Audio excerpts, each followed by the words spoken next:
My name is Maya Ellison. If you had asked me years ago who I trusted most in the world, I would have said one name without hesitation: Danielle. We weren't technically related, but we grew up together like cousins. Our mothers were best friends, and Danielle spent more weekends in our house than in her own. We played with the same dolls, danced in the same living room, wore the same school uniforms. She was family, or so I believed. Danielle was always the quiet one. Composed, polite, with that smile adults loved. I, on the other hand, was loud, curious, always asking questions. My curly hair and mixed heritage made me stand out, and not always in a good way. "Why can't you be more like Danielle?" my aunt would whisper to my mother at family dinners. "She's such a lady."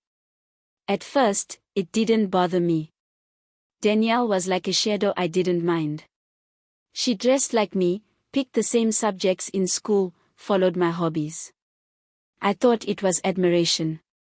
I didn't realize it was mimicry born of envy. By the time we hit high school, things turned. She started inserting herself into my social circles, my friends, my crushes, my activities. She even tried to join the activist group I was passionate about, even though she had never cared about those causes. I brushed it off. Maybe she was just trying to be closer to me. But it felt off. Then came college. I went to a university out of state and finally found my own space, my voice. I became active in social justice, built a platform, and began organizing community events. Back home, Danielle stayed. But from afar, she watched, and she waited. What I didn't know then was that Danielle had begun sowing little seeds of doubt among our family. "Maya's changed," she'd say. "She thinks she's better than us now." She screenshotted a personal message I'd sent about feeling disconnected from home and made sure it accidentally reached our family WhatsApp group. It broke me. No one asked for context. No one called. They just pulled away. Danielle filled that space. She was the one helping with family reunions, sending flowers when someone was sick, checking in on birthdays. Slowly, she became the daughter my relatives leaned on. And I became a shadow. I was erased. But I didn't disappear. I stayed quiet because I knew the truth would come. And when it did, I would be the one to tell it. Not in whispers. In full voice. Danielle didn't just take my place, she tried to become me. She mirrored my words, my mannerisms, my achievements. It wasn't enough for her to have her own spotlight, she wanted mine too. And for a while, she had it. My mother invited her to brunches she once had with me. My aunt introduced her as like another daughter. It was surreal, watching someone live out a life that once belonged to you. But identity is more than performance. And roles played without heart always falter. While Danielle was busy crafting a version of me that pleased the family, I was out there building something real. I was mentoring young women in underserved neighborhoods. I was protesting injustices in city streets. I was writing, recording, creating. Everything I had once tried to share with my family, my causes, my pain, my truth, I now gave to strangers who saw me clearer than blood ever did. And slowly, the cracks in Danielle's facade began to show. She couldn't keep up with the authenticity she tried to imitate. She stumbled when asked deep questions. Her advice felt shallow. Her support felt performative. My family began to notice, subtly, cautiously, but they noticed. The call from my mother came unexpectedly. Her voice was soft, her words trembling. "Maya, I think we made a mistake." For a moment, I couldn't breathe. I had dreamt of this for years, of being heard, believed. But in that moment, I realized I didn't need her apology to validate my truth. I had already lived it. Survived it. grown through it. Still, I listened. Because maybe it wasn't just about me. Maybe it was about all the daughters who had been replaced, all the voices silenced in the name of convenience. And then, one day, Danielle came to my door. She stood there, dressed in neutral tones, her face pale, her confidence cracked. "Can we talk?" she asked. I looked at her for a long moment, then stepped aside. Because when you survive being erased, you don't just rebuild, you rewrite. Danielle stood in the doorway like a memory I hadn't asked to return. She looked smaller than I remembered, not physically, but somehow diminished, as if time had finally made her carry the weight of everything she had borrowed. The girl who had once tried to steal my place was now just a woman trying to remember who she really was. "Can we talk?" she asked again, her voice barely rising above the wind. I nodded, more from instinct than forgiveness, and stepped aside. She walked into my apartment like she didn't know where to place her hands, her eyes darting around as if the truth might leap out from behind a bookshelf. We sat across from each other, two versions of the past staring down the present. "I didn't mean to hurt you," she began. I laughed, softly, bitterly. "Then what exactly did you mean to do?" She winced, but I didn't feel bad. 4 years, I had swallowed questions like that, letting them fester inside me. "Not today. I just wanted to feel included," she whispered. I leaned forward, my voice calm but sharp. "Included? Danielle, you didn't just borrow my life, you tried to edit me out of it." Tears welled in her eyes, but I didn't move. I had cried too much for both of us already. "My parents fought constantly," she said. "Your family felt like the only peace I knew. I envied how they loved you, how they saw you. I thought, if I could be close enough, maybe some of that love would spill onto me." She paused, waiting for compassion, perhaps. But I didn't hand it over. "You could have asked for love," I replied.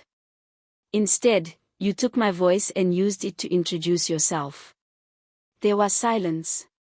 "I see that now," she finally said. "And I'm sorry. I lost myself trying to be you. And in the process, I lost you too." I wanted to scream, to shake her, to ask her why she thought she had the right to come back now. But instead, I stared at the woman before me and realized something surprising: I didn't need anything from her. Not her apology. Not her regret. Not even her tears. Because I had already reclaimed everything she had taken. "I forgive you," I said, standing. "But that doesn't mean we go back.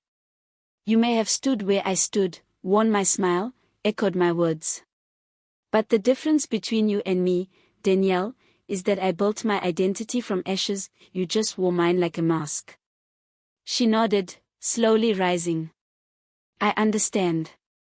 As I closed the door behind her, I didn't feel triumph. I felt clarity. This was the closure I hadn't known I needed, not her apology, but my ability to look her in the eye and not flinch. Some people spend their lives stealing pieces from others, hoping to make themselves whole. I had learned to make something out of the nothing they left behind. And that, more than any vindication, was my peace. After Danielle left, I stood alone in my apartment, surrounded by the quiet hum of my own life. The silence wasn't heavy like it used to be. It was clean. Free. For the first time in years, I wasn't haunted by her footsteps echoing behind mine. I wasn't watching over my shoulder. I wasn't shrinking to make space. I had space. All of it. And I finally knew how to use it. People don't talk enough about what happens after the confrontation, after the apology, after the tears. They think healing is a straight line, a victory march. It's not. Healing is messy.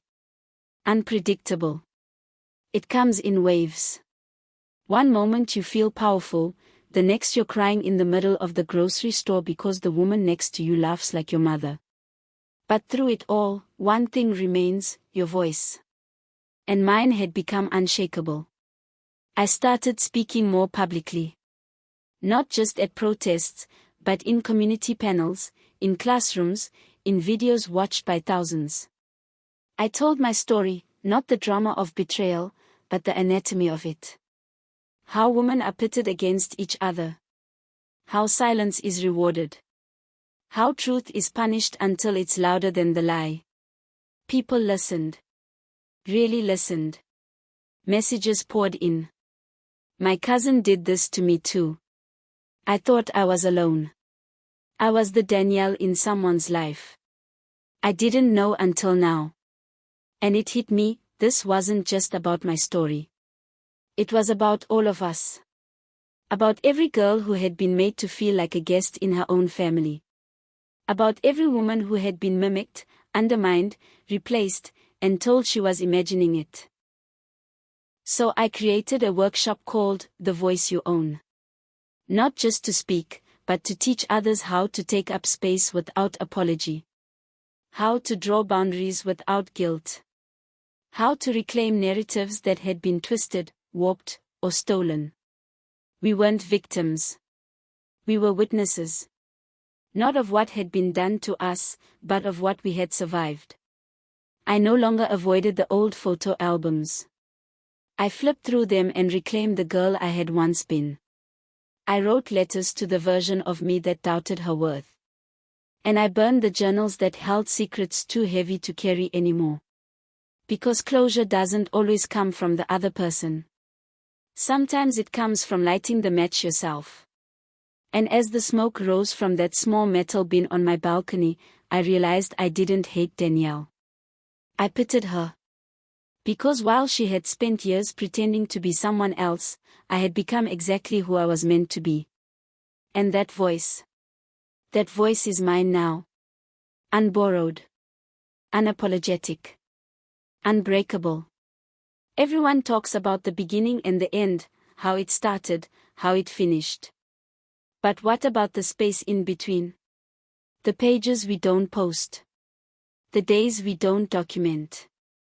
The mornings we wake up and feel nothing. No anger, no victory, just the ache of rebuilding. That's where I lived for a while. In the unwritten. After everything, after Danielle's visit, the forgiveness, the clarity, I didn't feel like celebrating. I didn't throw a party or write a triumphant post. I went quiet. But not the suffocating silence of before. This time, the silence was mine. Chosen. Healing. I stopped performing strength. For years, I had worn resilience like armor, smiling while burning inside, keeping my voice strong even when my knees shook. But now, I let myself soften. I cried without shame. I slept late. I stopped trying to prove I had overcome. And in that softness, I began to write again. Not blogs. Not speeches. Just truth. Unfiltered. I wrote about my grandmother, who had always warned me to watch for women who smiled too sweetly. I wrote about the first time I knew I had power, at 12 years old, in a classroom, defending a girl being mocked for her hair. I wrote about betrayal, not as a story of defeat, but of evolution. One night, as I sat by the window, sipping lukewarm tea, I found a message request on my phone. It was from a girl I'd met once at a workshop in Oakland. I watched your video. I left my cousin's house. I'm safe now. Thank you for telling the truth out loud. I stared at it for a long time, fingers trembling. It wasn't fame I had earned. It wasn't revenge. It was a ripple. And I thought, maybe that's the most powerful thing of all. Not the shout, but the whisper that travels. The small story that unlocks someone else's door. The name that gives another woman permission to remember her own. I started compiling all my writings. The messy ones. The unfinished ones. I didn't edit them. I didn't clean them up.